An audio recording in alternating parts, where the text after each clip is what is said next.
igual um senhor que eu fui visitar, ele falou para mim, tudo que o dinheiro pode comprar é barato. É verdade. Essa é a verdadeira prosperidade, Sandra. E os judeus, eles cultivam esses valores, e essa chama não se apagou até hoje. As maiores forças bélicas do planeta tentaram nos exterminar. Desde o faraó do Egito, depois a Babilônia, a Pérsia, a Grécia, Roma, o Holocausto nazista, os terroristas, o Hamas, o Hezbollah, todos esses grupos e organizações sentam todos os dias e se reúnem. Como nós vamos exterminar o povo judeu? Como nós vamos varrê-los do rio ao mar? Mas eles nunca vão conseguir. Porque o que mantém vivo o povo de Israel são esses valores. E essa promessa foi feita aos meus pais, aos pais da Sandra, Abraham, Yitzhak, Yaakov, Abraão, Isaac, Jacó, os patriarcas do povo judeu, que foram testados e passaram nos testes. E depois de todos esses testes e dificuldades, eles mereceram o título de patriarcas. E os patriarcas, o filho é parecido com o pai, não só em características físicas, mas também eles nos deixaram de herança um DNA espiritual, que é a nossa fortaleza, que é a nossa força e que rege as nossas vidas. Por isso que a alta performance, o sucesso é um reflexo natural de uma vida regida por esses valores milenares.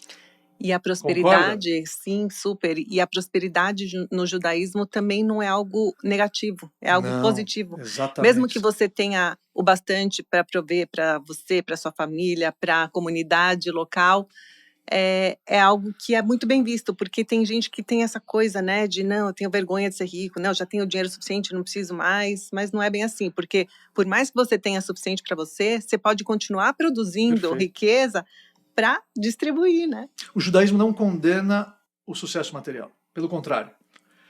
Quanto mais dinheiro você conquistar, quanto mais vitórias você colecionar, mais vidas você vai impactar. Mais vidas você vai transformar. O empreendedorismo que nós gostamos tanto de divulgar, ele é uma ação altruísta pela ótica da Kabbalah milenar judaica. Porque o empreendedor, ele transforma vidas por intermédio da realização dos seus próprios sonhos.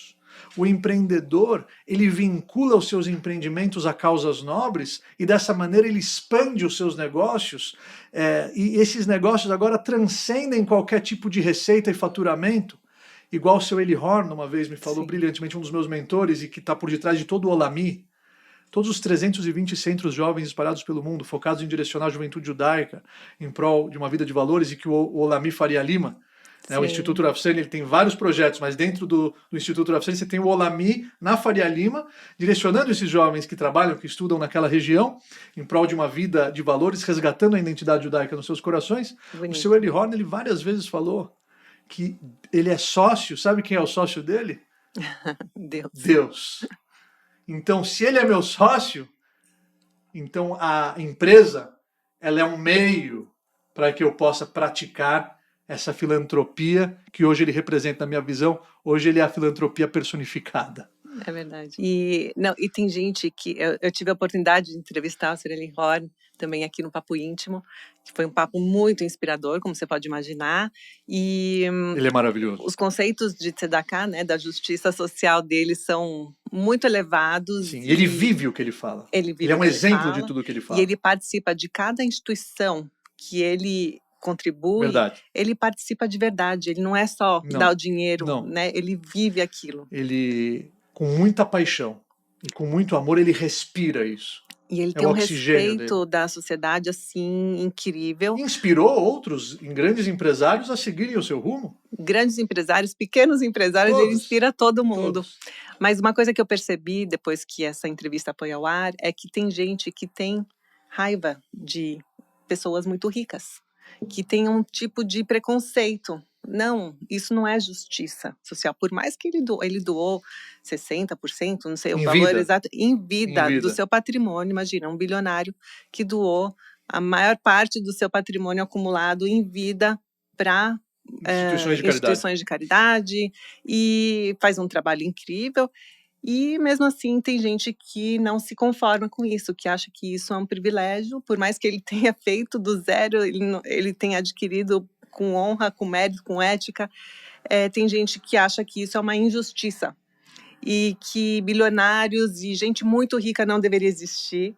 E eu acho que isso é a perfeita prova de que o judaísmo, com sua ética, com seus valores, contribui para uma sociedade mais justa.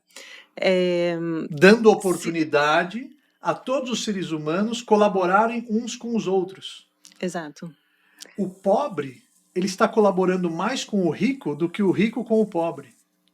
Uma sociedade, ela precisa ter altos e baixos para que toda a humanidade possa evoluir e lapidar o seu verdadeiro ser e se elevar espiritualmente neste período de existência física. A sabedoria infinita de Deus fez com que o ser humano, nesses 80, nesses 90, 120 anos, para todos nós com muita saúde, ele possa sempre entender que só ele possui um dom específico que ninguém mais tem, mas que também outras pessoas possuem dons e qualidades específicas que ele não possui, e que um completa o outro, e que um sempre vai aprender com o outro, e que nós não podemos pensar todos da mesma maneira, porque nenhuma impressão digital é igual a outra no planeta, na face da Terra. Muito mais os nossos pensamentos, mas a nobreza de um ser humano é ele saber lidar com as diferenças, entendendo que as qualidades dele não são as do próximo, mas as fraquezas dele também não são as do próximo. E quando nós olhamos de frente, um para o outro, nós precisamos ignorar as diferenças e focarmos nas semelhanças. Dessa maneira, construiremos uma sociedade cada vez mais justa e inspiradora para que todos possam aprender, evoluir e deixar a sua verdadeira marca e o seu verdadeiro legado visionário aqui na Terra. E ele fala muito, Sr. Eli, que o que você falou, quando a gente faz uma boa ação, a gente se sente melhor. Sim. A gente se sente...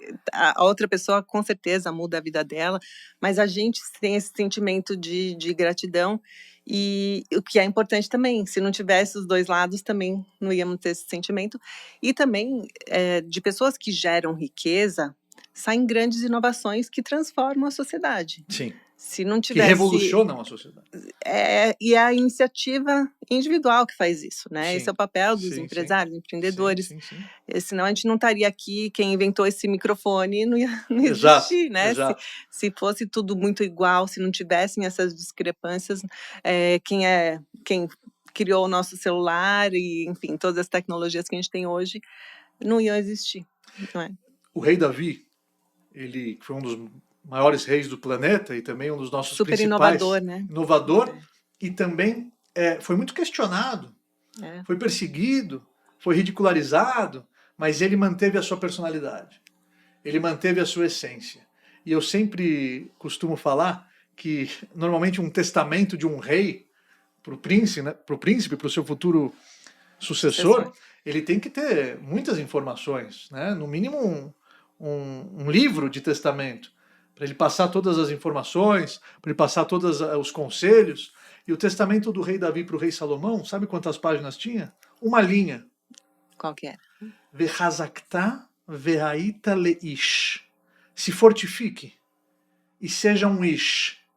Ish vem da raiz ishiut, personalidade. Seja um ish, tenha personalidade. Não queira imitar o meu reinado. Não queira ser uma cópia de Davi. Você vai ser Salomão. Você vai ter luz própria. Você vai deixar o seu legado, diferente do meu. São reinados distintos, mas brilhantes. Então você tem que buscar a sua personalidade. Você não pode querer copiar o outro, você não pode querer ser outra pessoa. Fontes de inspiração, sempre. Mas que elas vão fazer com que você se aproxime da sua verdadeira personalidade, do seu eu interior. E dessa maneira você vai, por intermédio do conhecimento acumulado, aperfeiçoar a arte que se chama sabedoria pelo judaísmo, a chokhmah, de poder compartilhar com todos aquilo que só você conseguirá produzir. Porque você tem todas as ferramentas de trabalho necessárias, você está no cenário certo, na hora certa, com todo o contexto e as circunstâncias corretas para você brilhar.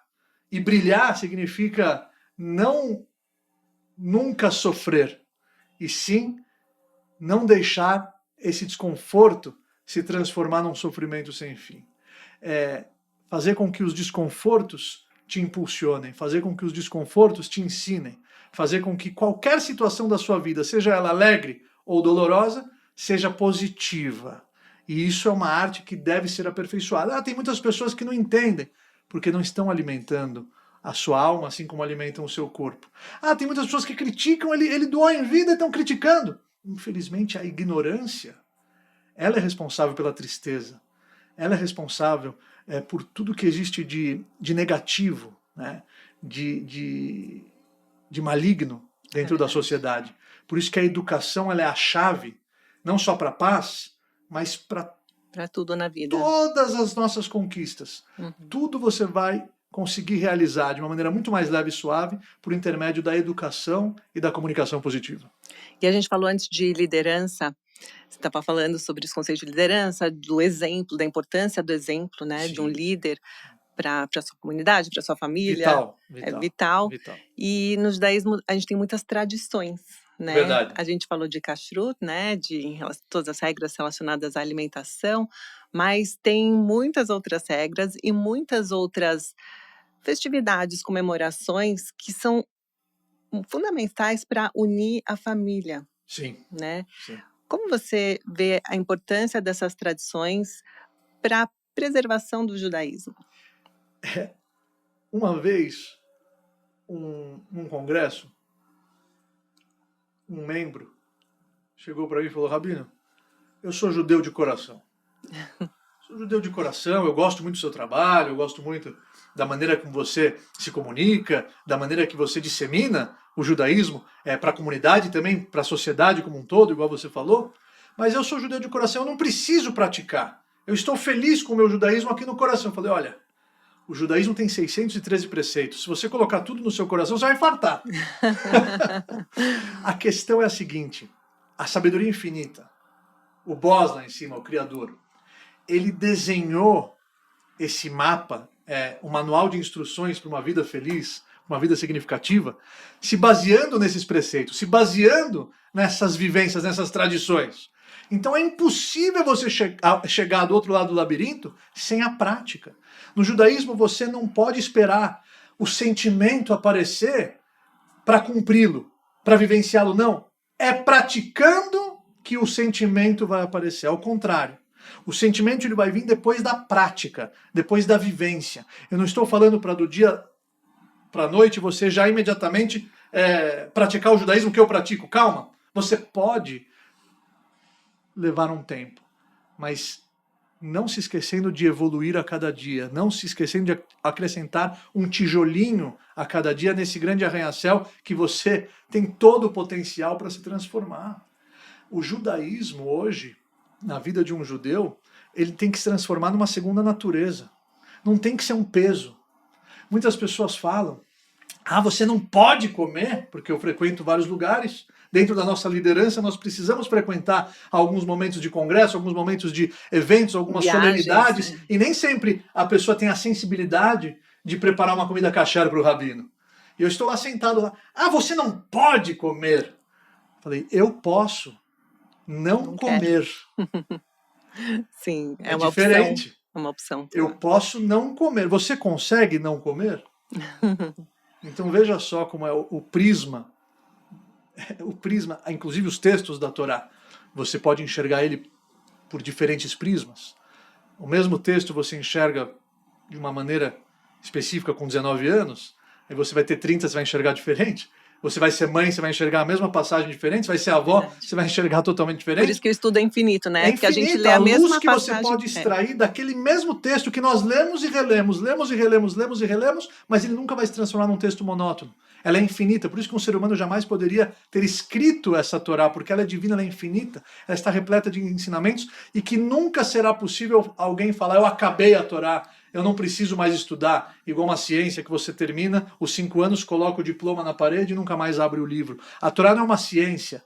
A Torá é o alimento que a nossa alma precisa para que a gente possa concretizar a nossa missão aqui na Terra. Mas ele tem que ser agradável, Sandra.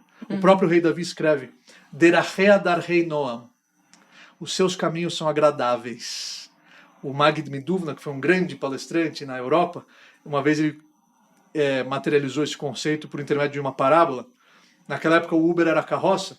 Quando chegava no hotel, na hospedaria, o dono da carroça levava as malas para o quarto. Era um mimo, né? Ele pagou a corrida. E aí o dono da carroça chegou lá em cima todo suado. Já deixei as suas malas no quarto. E o cliente falou, não, você se confundiu, não são as minhas malas que você deixou no quarto. Mas você nem foi lá ver. Sim, mas as minhas malas são leves. E você está todo suado e cansado, você se confundiu de mala. A minha mala é leve, os seus caminhos são agradáveis. É leve, é prazeroso. Se a prática judaica não está te deixando uma pessoa mais feliz, você está praticando outra coisa, e não o judaísmo. Ou estão te ensinando da maneira errada.